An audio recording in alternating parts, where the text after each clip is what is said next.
aadaa gooftaa ta'uu kee addunyaaf labsinaa. Maariyaam Maariyaam jennee nuutoo si waammannaa. Aadaa gooftaa ta'uu kee addunyaaf labsinaa.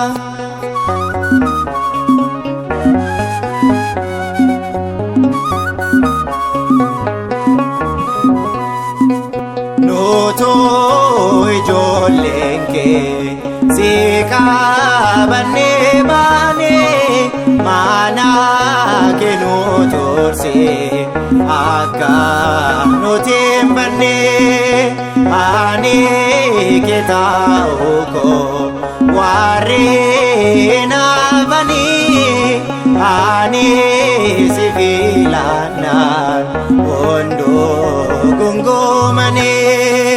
Maariyaam Maariyaam jennee nuutoo si waammannaa.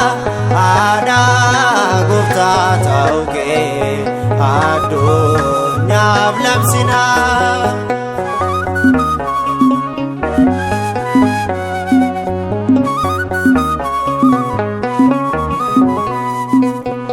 Kennaan kee hin dhumu burqaa jireenyaati.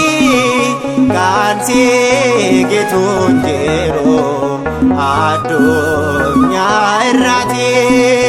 Sanyii filatamtu si waameen qofu durseen si filadhee si qabadheen kufu.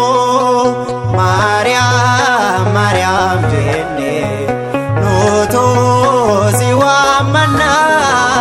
Aadaa gooftaa ta'uu kee addunyaaf labsinaa.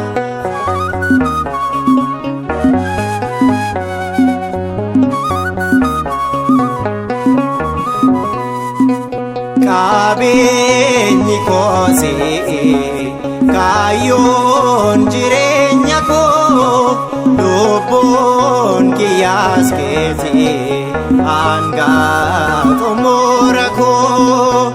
Jaalalli kee Maariyaam akkam na booji'ee abdiin si godhadhee lafaan kufee ka'ee.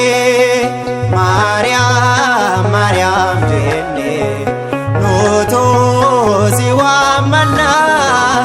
Aadaa gooftaa ta'uu kee addunyaaf labsinaa.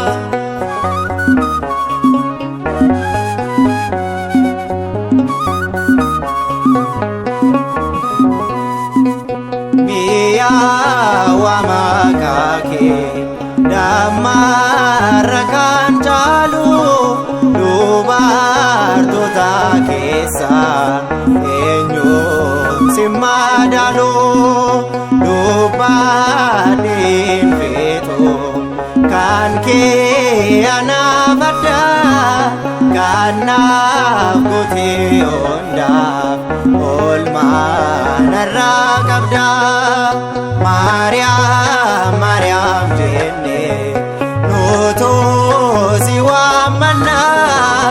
Aadaa gooftaa ta'uu kee addunyaaf labsinaa. Maariyaam Maariyaam jennee